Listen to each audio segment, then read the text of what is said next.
We're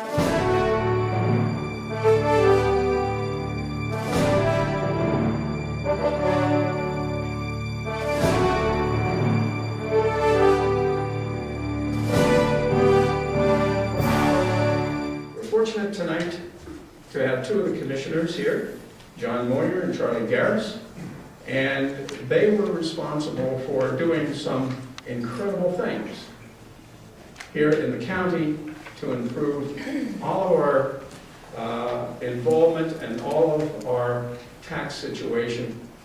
And I would like, gentlemen, in order that you choose, to discuss what you've done, how you've done it, and then we're going to open it up for questions.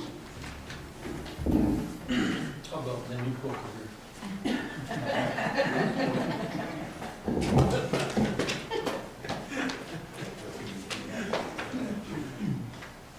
I don't think I need that. Sure. I'll leave it here. On your seat, you will find a chart.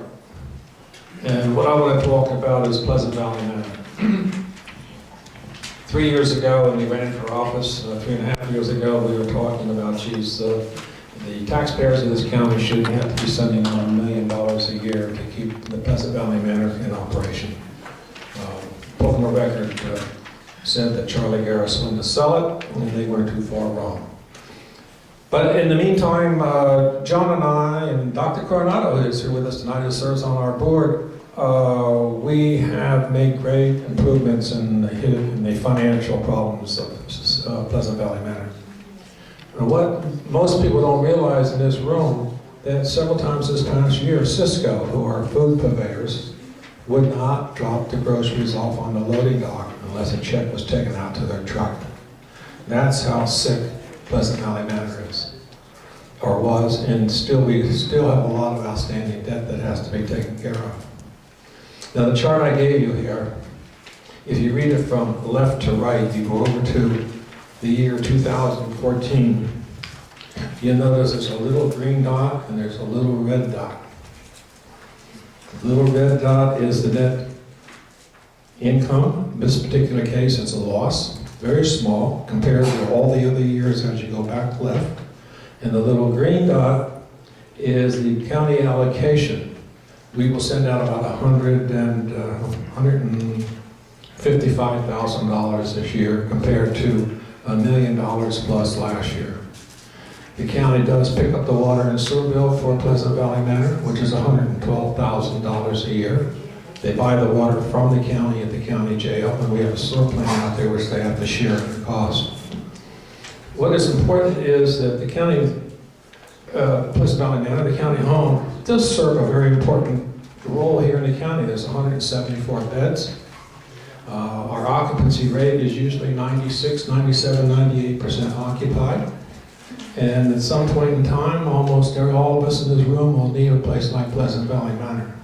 So it's important that if we can maintain it and keep it in the black, or just break even for the taxpayers, that's our goal. Just 2 weeks ago, Schuylkill County sold their nursing home. I think there's only 22 or maybe 23 county nursing homes left in the Commonwealth. Most counties have sold them and gotten out of the business. I do know out in the far west, Beaver County is up for sale. That's a 400-bed nursing home. And about 2 or 3 years ago, they tried to sell one in Northampton County, but the people who work there sort of defeated the two people who were pushing that idea down that way.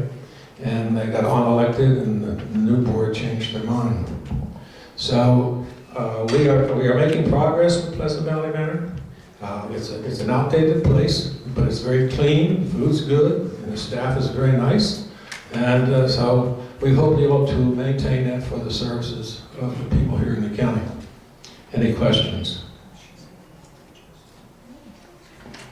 No questions?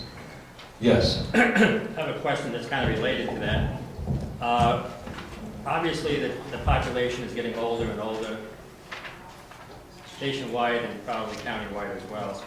And is there any plan to expand nursing homes in other areas such as schools that are closing or some things of that nature? Or do you think the population is going to be level enough where Pleasant Valley can just take what is needed? Are you suggesting that the Ramsey School in Stroudsburg become a nursing home? Is that what you're saying? I don't know, there's a lot of schools that seem to be ideal for that. Whether or not it's true, I don't know. Personally, you would not find my vote in that direction.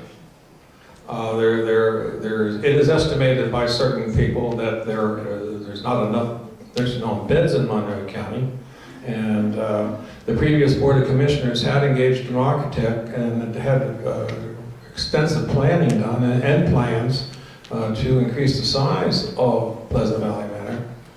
But how can you say to the taxpayers, I'm going to increase the size of Pleasant Valley Manor when we can't pay our bills now? Right now, we probably have about $1,108,000 of outstanding payables that are under 120 days.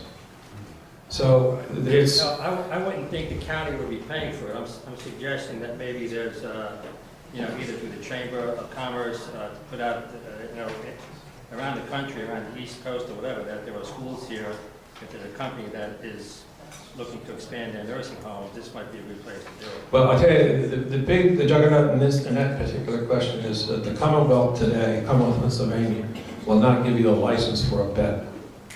They issue the licenses.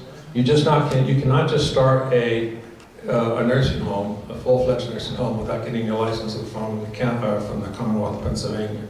Matter of fact, we had a group of people come to us who merely wanted to buy the beds and give the buildings back to the county. That's how valuable the beds are. And the reason why the Commonwealth doesn't want to give more beds out is because they have to underwrite a portion of all those beds every year. So they're not going to shoot themselves in the foot by supplying more beds to counties around the county, around the Commonwealth. So it's a real tricky problem. But as I said earlier, the real prize here are 174 beds, which have a great value to them. And so it's something that we feel is worthwhile hanging on to, as long as we can keep it in the black. Don't want to make money on it, just keep it in the black. And sort of like the tail end of that chart where you see the small red and the small green, that would be satisfactory. Any other questions? Yes, ma'am. Just so I'm clear, are you saying that there can't be a privatized nursing home in this area? Not without getting licenses. You can have like a personal care, but you can't have a full-fledged nursing home like Pleasant Valley or Whitestone Manor, the one that's closest to the road.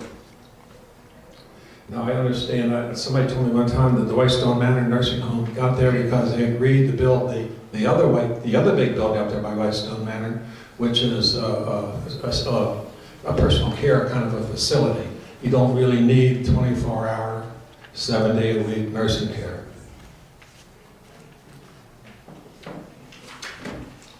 Okay, I'm going to turn this over to my illustrious chairman, Mr. Moy.